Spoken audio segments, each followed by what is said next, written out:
जयपुर में चल रही बीजेपी के राष्ट्रीय पदाधिकारियों की बैठक में प्रधानमंत्री नरेंद्र मोदी ने कांग्रेस का नाम लिए बिना ही जमकर निशाना साधा। प्रधानमंत्री नरेंद्र मोदी ने कांग्रेस पर परिवारवाद की राजनीति करने का आरोप लगाया। प्रधानमंत्री मोदी ने कहा कि ये परिवारवाद की राजनीति करने वाले आज भी देश को पीछे करने में जुटे हुए हैं। उनका सार्वजनिक जीवन परिवार से शुरू होता है और सिर्फ परिवार के लिए ही होता है। बैठक को वर्चुअली संबोधित करते हुए मोदी करीब 43 मिनट बोले। प्रधानमंत्री ने कहा कि हमें ऐसे लोगों को बीजेपी में मौका देना है, उन्हें पार्टी से जोड़ना है जिनका राजनीति से कोई लेना देना नहीं है। हमें याद रखना है कि परिवारवाद की राजनीति से धोखा खाने वाले लोगों का भरोसा बीजेपी ही लौटा सकती है। परिवारवाद वंशवाद की राजनीति ने देश में भ्रष्टाचार को बढ़ावा दिया है। लोकतंत्र बचाने के लिए परिवारवाद की राजनीति के खिलाफ संघर्ष करना होगा। उन्होंने कहा कि वंशवाद के राजनीतिक कीचड़ में भी हमने कमल को खिलाया है। आजादी के बाद भी परिवारवाद वंशवाद की राजनीति ने देश का भयंकर नुकसान किया है। महात्मा गांधी का देश में सिर्फ नाम लिया गया, लेकिन काम उनके विजन से उल्टे किए गए। वो देश में स्वावलंबन चाहते थे, लेकिन सालों तक देश को विदेशों पर निर्भर बना दिया। लेकिन आज देश आत्मनिर्भरता के रास्ते पर चल पड़ा है। ये काम बीजेपी ने ही किया है। शुक्रवार को मोदी जमकर कांग्रेस पर बरसे। प्रधानमंत्री मोदी ने कांग्रेस पर आरोप लगाते हुए कहा कि पिछली सरकार की अब कोई भी जवाबदेही नहीं बची है। लोगों का भरोसा भी खत्म हो गया था, लेकिन 2014 के बाद बीजेपी ही लोगों को निराशा से बाहर निकालकर लाई है। हरियाणा के मुख्यमंत्री मनोहर लाल शुक्रवार को चंडीगढ़ में मीडिया से रूबरू हुए। इस दौरान मुख्यमंत्री ने दिल्ली की आम आदमी पार्टी सरकार पर निशाना साधा। सीएम ने कहा कि हरियाणा दिल्ली को पानी के बंटवारे के मुताबिक पूरा पानी दे रहा है, लेकिन इसके बावजूद दिल्ली की आम आदमी पार्टी की सरकार इसके लिए हरियाणा की सरकार को जिम्मेदार ठहरा रही है। सीएम ने कहा कि जो समझौता है उसी के मुताबिक पानी दिया जा सकता है, लेकिन अगर आम आदमी पार्टी की सरकार पंजाब से SYL का पानी हरियाणा को अगर देती है तो फिर हरियाणा दिल्ली को भी अतिरिक्त पानी दे सकता है। सीएम ने इसके साथ साथ ये भी साफ किया है कि हरियाणा अपने लोगों को प्यासा रखकर अतिरिक्त पानी दिल्ली को नहीं देगा। इस दौरान मुख्यमंत्री मनोहर लाल ने कई मुद्दों पर तमाम तरह की जानकारी दी है। करीब 27 साल के लंबे इंतजार बाद सपा के दिग्गज नेता आजम खान जेल से बाहर आ चुके हैं। सीतापुर जेल के बाहर उनके भारी संख्या में प्रशंसक जरूर नजर आए, लेकिन उन प्रशंसकों में कोई भी सपा का नेता नजर नहीं आया। हालांकि इस बीच प्रसपा मुखिया शिवपाल यादव जरूर वहां पर उनका कंधा थामे नजर आए। इस बीच देखने वाली बात है कि लंबे समय से ये चर्चाएं चल रही हैं कि आजम खान सपा से कुछ खफा नजर आ रहे हैं, और ना ही कई बार आरोप भी लगे हैं सपा के ऊपर कि सपा ने उस तरह से कोशिश नहीं की आजम खान को बाहर निकालने की जिस तरह से कोई भी पार्टी अपने दिग्गज नेता के लिए जी जान लगा देती है। इस बीच एक सवाल पर शिवपाल यादव ने कहा कि ऐसा सवाल अखिलेश यादव से पूछा जाए कि आखिर वो यहाँ पर क्यों मौजूद नहीं है। हालांकि एक खाना पूर्ति करते हुए अखिलेश यादव ने एक ट्वीट जरूर किया कि वो सभी अपने झूठे आरोपों से बरी हो जाएंगे, लेकिन इससे काम नहीं चलता। जहां एक और तमाम दिग्गज नेता दूसरी पार्टियों के आजम खान को मनाने के लिए एक तरह से दौड़ लगा रहे हैं, चाहे वो कांग्रेस के आचार्य कृष्णन हो या फिर खुद RLD के जयंत चौधरी हो, जो कि उनके घर गए और अपनी पुरानी एक तरह से दोस्ती का दुहाई दी उन्होंने। लेकिन इस बीच देखने वाली बात है कि खुद सपा उनके साथ खड़ी हुई नजर नहीं आ रही है। अब देखने वाली बात हो कि आने वाली समाजवादी पार्टी की बैठक में आजम खान के बेटे अब्दुल्ला आजम जाएंगे या नहीं, क्योंकि ये तस्वीर तभी साफ हो पाएगी कि कहीं आजम खान अपने लिए कोई नया सियासी ठिकाना तो नहीं ढूंढ रहे हैं। चुनावी रणनीतिकार प्रशांत किशोर ने आगामी गुजरात और हिमाचल प्रदेश के विधानसभा चुनाव में कांग्रेस के हार की भविष्यवाणी कर दी है। प्रशांत किशोर ने हाल ही में हुए कांग्रेस के चिंतन शिविर पर एक ट्वीट किया। प्रशांत किशोर ने ट्वीट में लिखा कि मुझे बार बार उदयपुर चिंतन शिविर के बारे में पूछा गया, तो मेरे विचार से ये चिंतन शिविर यथास्थिति को लंबा खींचने और कांग्रेस नेतृत्व को कुछ समय देने के अलावा कुछ भी सार्थक हासिल करने में विफल रहा। कम से कम आगे होने वाले गुजरात और हिमाचल प्रदेश के विधानसभा चुनाव में मिलने वाली हार तक। आपको बता दें कि प्रशांत किशोर के लंबे समय से कांग्रेस पर जाने के कयास लगाए जा रहे थे। उन्होंने कांग्रेस को दोबारा कैसे पटरी पर लाया जाए इसके लिए एक प्रेजेंटेशन दिया था। इसमें कांग्रेस के तमाम तरह के बदलाव को लेकर भी सुझाव दिए गए थे। इस दौरान सोनिया गांधी समेत तमाम नेता मौजूद थे। हालांकि कांग्रेस और प्रशांत किशोर में बात नहीं बन पाई। वहीं प्रशांत किशोर ने कांग्रेस को लेकर ये भी कहा कि कांग्रेस लंबे समय तक सत्ता में रही है, लेकिन उसको विपक्ष में रहना नहीं आता है। वहीं कांग्रेस के कुछ नेता तो ये भी मानते हैं कि जनता बीजेपी सरकार से नाराज होकर उन्हें खुद ही उखाड़ फेंकेगी। फरीदाबाद में 3 दिवसीय सांसद खेल महोत्सव का आगाज हो चुका है और इसी कड़ी में हरियाणा के कैबिनेट मंत्री मूलचंद शर्मा ने बास्केटबॉल प्रतियोगिता की शुरुआत करवाई। आपको बता दें कि इस सांसद खेल महोत्सव में पलवल और फरीदाबाद जिले के खिलाड़ी भाग ले रहे हैं। कैबिनेट मंत्री मूलचंद शर्मा ने इस मौके पर जहां खिलाड़ियों से परिचय किया और उनका उत्साह बढ़ाया, वहीं हरियाणा को खेलों के लिए सबसे बेहतर राज्य बताया। उन्होंने कहा कि खेलों से जहां हरियाणा की आन बान शान बढ़ी है, वहीं साथ साथ उन्होंने खिलाड़ियों की खान हरियाणा को बताया। इस मौके पर खिलाड़ियों का उत्साहवर्धन करते हुए कैबिनेट मंत्री मूलचंद शर्मा ने कहा कि हरियाणा सरकार की नई खेल नीति के चलते खिलाड़ियों का उत्साह लगातार बढ़ रहा है। आपको बता दें कि कोने कोने से इस खेल महोत्सव में खिलाड़ी हिस्सा ले रहे हैं और 3 दिनों तक कई प्रतियोगिताएं इस खेल महोत्सव में आयोजित की जाएंगी। इस मौके पर स्थानीय विधायकों सहित तमाम प्रशासनिक अधिकारियों ने भी शिरकत की। जुलाना की तहसील कार्यालय में आज चौथे दिन भी ताला लगा हुआ दिखाई दे रहा है। किसानों का कहना है कि जब तक उनके खराब हुई फसलों के मुआवजे के पैसे उनके खाते में नहीं डाले जाएंगे, वो इसी तरह तहसील कार्यालय में ताला लगाकर उनके गेट के ऊपर बैठे रहेंगे। बड़े शांतिपूर्ण तरीके से जो है किसान आज चौथे दिन भी जुलाना तहसील कार्यालय में बैठे हुए नजर आ रहे हैं। इन किसानों का कहना है कि जब तक इनके खराब हुई फसलों के मुआवजे के पैसे इनके खाते में नहीं दिए जाएंगे, तब तक वो इसी तरह यहाँ पर धरने पर बैठे रहेंगे।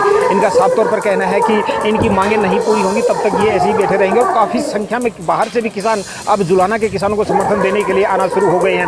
आज बात करें हम जींद के खटखट टोल प्लाजा से भी काफ़ी किसान जींद के खटखट टोल से चलकर यहाँ जुलाना की में तहसील कार्यालय में जो किसान बैठे हैं उनको समर्थन देने के लिए यहाँ पर पहुँचे हैं। और किसानों का साफ तौर पर कहना है कि जब तक उन्हें मुआवजे के पैसे नहीं दिए जाएंगे, वो जुलाना तहसील कार्यालय का ताला नहीं खोलेंगे और धरना समाप्त नहीं करेंगे। ये कहना है यहाँ पर बैठे हुए किसानों का। पूरे उत्तर भारत में भीषण गर्मी पड़ रही है, जिसके चलते दिल्ली एनसीआर में भी इसका असर देखने को मिल रहा है। भयंकर गर्मी के कारण दिल्ली का तापमान 50 के करीब पहुंच चुका है। रोजाना लगते लू के थपेड़े से लोगों की जिंदगी बदहाल हो चुकी है। बढ़ते तापमान ने लोगों की परेशानियों में इजाफा किया है, लेकिन जल्द ही भीषण गर्मी से दिल्ली वासियों को राहत मिलने की उम्मीद है। मौसम विभाग की माने तो इस हफ्ते के अंत तक राजधानी दिल्ली समेत एनसीआर में मानसून से पहले ही गतिविधियां शुरू हो सकती हैं। गौरतलब है कि इस समय तटीय इलाकों में बारिश शुरू हो चुकी है।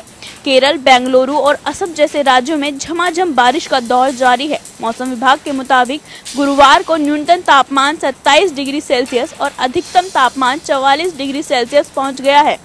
तापमान में बढ़ोतरी के साथ ही दिल्ली वासियों को चिलचिलाती धूप और लू के थपेड़े झेलने पड़े। रविवार यानी अगले हफ्ते मौसम में बदलाव शुरू होगा, जो इस महीने के अंत तक जारी रहेगा। मौसम में आए बदलाव के साथ ही मानसून से पहले ही गतिविधियां शुरू हो जाएंगी और आने वाले हफ्ते में इसी प्रकार से बूंदाबांदी के साथ हवाएं चलेंगी। तापमान में बढ़ोतरी के साथ शुक्रवार और शनिवार को लू का सिलसिला इसी तरीके से जारी रहेगा, लेकिन रविवार को मौसम में कुछ बदलाव देखने को मिल सकते हैं। महेंद्रगढ़ के गांव माजरा से कुछ ऐसी तस्वीरें सामने आ रही हैं जिसे देखकर आप दंग रह जाएंगे। तस्वीरें ये कह रही हैं कि एक गुरुजी शराब के नशे में स्कूल में पहुंचते हैं बच्चों को पढ़ाने के लिए। जब गुरुजी शराब के नशे में धुत होकर स्कूल में पहुंचते हैं तो वहां के ग्रामीणों ने और शिक्षकों ने देखा कि इस हालात के अंदर गुरुजी स्कूल के अंदर कैसे पढ़ाएंगे। उन्होंने इसकी सूचना 112 पर पुलिस को दी। पुलिस ने मौके पर पहुंची है और पीसीआर में बैठाकर वो गुरुजी को थाने में लेकर आए। थाने के अंदर शिक्षक का मेडिकल करवाया गया और थाना एसएचओ अश्विनी कुमार ने बताया कि मेडिकल के आधार पर उनके खिलाफ मामला दर्ज कर लिया गया है। यमुनानगर पुलिस ने दिखाई बहादुरी, अपनी जान पर खेलकर बचाई कई की जान। आईजी अंबाला रेंज ने आज किया सम्मानित। कल शाम को थाना छप्पर एरिया में एक घटना हुई थी, जिस घटना के अंदर जो है 2 पुलिसकर्मियों को गोली भी लगी थी। दरअसल मामला थाना छप्पर के गांव कलापुर का है, जहां पर 2 भाइयों के विवाद को सुलझाने के लिए जब टीम पहुंची तो उनमें से एक भाई हवाई फायर कर रहा था और बार बार सबको गोलियां मारने की धमकी दे रहा था। इसी बीच एसएचओ थाना छप्पर और चौकी इंचार्ज ने वहां मौके पर सूझबूझ दिखाई और हौसला दिखाते हुए अपनी जान की नापरवाह करते हुए उस व्यक्ति को पकड़ा। इसी बीच जो है उनके भी गोली लगी, एक के पैर पर और दूसरे के घुटने पर लगी और जो व्यक्ति अपने भाई पर गोली चला रहा था उसके जो है सिर को छूकर गोली निकल गई। तीनों को जो है निजी अस्पताल में भर्ती कराया गया और वो खतरे से बाहर है। आज आईजी अंबाला रेंज जो है श्रीकांत यादव यहाँ पर पहुँचे थे और उन्होंने पुलिस के कर्मियों की बहादुरी पर जो है उनको 5-5 हज़ार का नगद पुरस्कार देकर सम्मानित किया, तो वहीं क्लास 1 सर्टिफिकेट भी दिया। उन्होंने कहा कि जिस प्रकार से पुलिसकर्मियों ने अपनी सूझबूझ और हौसले के साथ जो है कई लोगों की जान बचाई, इसलिए उन्हें आज उनकी बहादुरी के लिए जहां उनका हौसला बढ़ाया गया है तो वहीं उन्हें सम्मानित भी किया गया है और आगे भी जो है इनको और प्रोत्साहन किया जाएगा। साथ ही उन्होंने कहा कि जिस प्रकार से यमुनानगर के अंदर अपराध के मामले बढ़ रहे हैं, पुलिस लगातार जो है जी जान से जुटी हुई है और जल्द ही जो अपराधी हैं वो सलाखों के पीछे होंगे। इसके लिए पुलिस सड़कों पर भी उतरी है, सीलिंग प्लान भी चलाया गया है और लगातार जो है पुलिस द्वारा चेकिंग भी की जा रही है। जाको राखे साइयां मार सके ना कोई। जी हां, पानीपत में एक ऐसा ही मामला सामने आया है। पानीपत के ड्रेन नंबर 2 पर एक महिंद्रा कार डिवाइडर से टकरा गई और डिवाइडर से टकराने के बाद कार ने 4 से 5 बार पलटे खाए। वहीं कार को पलटा देखकर आसपास के लोग भी मौके पर पहुंचे और कार के शीशे तोड़कर 2 लोगों को बाहर निकाला। आपको बता दें कि कार में मौजूद दोनों लोगों को एक भी खरोंच तक नहीं आई। फिलहाल आसपास के लोगों द्वारा दोनों को सुरक्षित निकालकर उनके घर भेज दिया गया।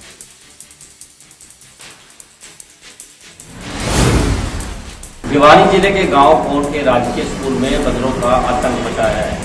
न केवल ग्रामीण परेशान हैं बल्कि अध्यापक और बच्चे भी काफ़ी परेशान हैं, क्योंकि बंदर बच्चों को काटते हैं और नुकसान पहुंचाते हैं, जिसकी वजह से उनकी पढ़ाई भी बाधित हो रही है। बच्चों को न केवल प्रार्थना के समय बल्कि पानी पिलाने के लिए भी अध्यापकों को डंडे का सहारा ले जाकर के उन्हें पानी पिलवाने के लिए ले जाना पड़ता है। वहीं आपको बता दें कि अध्यापकों का कहना है कि इसके लिए उन्होंने उच्च अधिकारियों को भी लिखा है और उच्च अधिकारियों का कहना है कि उन्होंने वन विभाग के अधिकारियों को ये पत्र लिखा है ताकि बंदरों को पकड़ करके यहाँ से भेजा जा सके और बच्चों को परेशान ना किया जाए। आपको बता दें कि शिक्षा विभाग के इस स्कूल को पिंजरानुमा बनाया गया है ताकि बंदर बच्चों की कक्षाओं में ना आए और उन्हें परेशान ना करें, उन्हें काटे नहीं। वहीं अब देखना होगा कि वन विभाग कब इन बंदरों को पकड़ता है और उसके बाद बच्चे बेधड़क होकर के स्कूल में पढ़ पाते हैं। पिरथला स्थित गदपुरी टोल पर आज टोल हटाओ संघर्ष समिति के बैनर तले जब लोग वहां पर धरना प्रदर्शन कर रहे थे तो सरेआम गुंडागर्दी की तस्वीरें देखने को मिली। वहां पर एक युवक आया और सरेआम हवा में हथियार लहराता हुआ वहां पर धरना प्रदर्शन कर रहे लोगों को धमकी देकर वापस चला गया।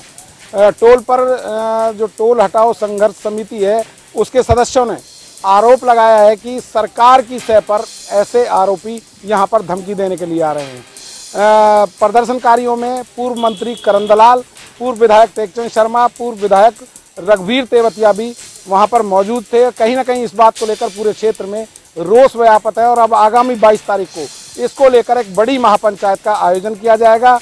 पूर्व विधायक टेकचंद शर्मा ने कहा कि ऐसे शरारती तत्वों को सबक सिखाने का काम किया जाएगा। देखना होगा कि इन हालातों में टोल अब कब तक शुरू हो पाता है या फिर टोल संघर्ष समिति इसको लगातार इसका विरोध करती रहेगी। 47.4 डिग्री तापमान में आसमान से आग बरस रही है और स्कूली छात्र इस आग में तपने को मजबूर हैं, क्योंकि इस समय जो है बहुत भयंकर जो है गर्मी का प्रकोप जो है वो देखने को मिल रहा है। हालांकि सरकार ने गर्मी के प्रकोप को देखते हुए स्कूलों के समय में फेरबदल किया है सुबह 7 बजे से 12 बजे तक का, लेकिन जब 12 बजते हैं और सूर्य देवता अपनी जो है आग बरसाता है उस समय छात्रों का बुरा हाल है। हालांकि जो है कोरोना के कारण पढ़ाई कुछ डिस्टर्ब हुई थी, लेकिन अब जो है इससे छात्रों को बीमारी के कारण और पढ़ाई डिस्टर्ब हो सकती है। अभिभावकों की भी चिंता है कि सरकार कुछ ऑनलाइन जैसी पढ़ाई का जो है समाधान करे और इस गर्मी से छात्रों को निजात मिले। हिमाचल प्रदेश में गर्मी अपने सारे रिकॉर्ड तोड़ने पर आतुर हो चुकी है। वहीं अगर बात जिला कांगड़ा की जाए तो जिला कांगड़ा में भी दोपहर के समय जो है तापमान वो 38 से 38 डिग्री पहुंच जा रहा है। इसको देखते हुए आज जिला कांगड़ा के डीसी उपायुक्त निपुण जिंदल ने एक अहम फैसला लिया है। उन्होंने फैसला लिया है कि जिला कांगड़ा में जितने भी स्कूल हैं वो अब सुबह 7:45 बजे से लेकर 1 बजे तक खोले जाएंगे। इस फैसले से जो है कहीं ना कहीं स्कूली छात्रों को जो गर्मी पड़ रही है उससे भी कहीं ना कहीं ज़रूर राहत मिलेगी। उपायुक्त निपुण जिंदल ने बताया कि इससे पहले स्कूल जो है 9 बजे खुलते थे और तकरीबन 3 बजे के करीब जो है छुट्टी हुआ करती थी, लेकिन अब इस फैसले को तय करने के बाद जो है स्कूल जो है 7:45 बजे खुलेंगे और तकरीबन 1 बजे जो है स्कूलों में छुट्टी कर दी जाएगी। निपुण जिंदल ने बताया कि ये आदेश जो है वो 3 मई से लागू कर दिए जाएंगे। देश में कोरोना वायरस के मरीजों के मिलने का सिलसिला लगातार जारी है। वहीं 24 घंटों में देश में 2259 केस दर्ज किए गए हैं। हालांकि ये केस पिछले दिन से काफी कम है, लेकिन मौत का आंकड़ा अभी भी डरा रहा है और कोरोना वायरस के कारण 20 लोगों की मौत हो गई है। बता दें कि भारत में अब तक कोरोना के 4,31,31,822 मरीज मिल चुके हैं। वहीं देश के 5 राज्यों में कोरोना संक्रमण के सबसे ज्यादा केस मिले हैं। इनमें से दिल्ली, केरल, महाराष्ट्र, हरियाणा और यूपी है। वहीं राजधानी दिल्ली की बात करें तो दिल्ली में कोरोना के 520 मरीज मिले हैं, जबकि केरल में 501, महाराष्ट्र में 316 और यूपी में 129 केस सामने आए हैं। मतलब साफ है कि इन राज्यों में 76% केस सामने आए हैं, जबकि 23% नए केस सिर्फ दिल्ली में ही मिले हैं। वहीं देश में कोरोना का रिकवरी रेट भी अब 98% हो गया है।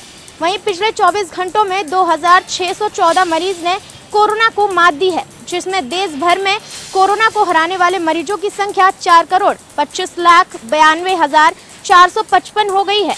देश में कोरोना के कुल एक्टिव केस 15,044 हैं, जबकि पिछले 24 घंटों में 375 लोगों ने कोरोना को हराया है। वहीं आपको बता दें कि देश में कोरोना टीकाकरण का अभियान भी तेजी पर है और स्वास्थ्य मंत्रालय के आंकड़ों के मुताबिक देश में 191 करोड़ डोज लोगों को लग चुकी है।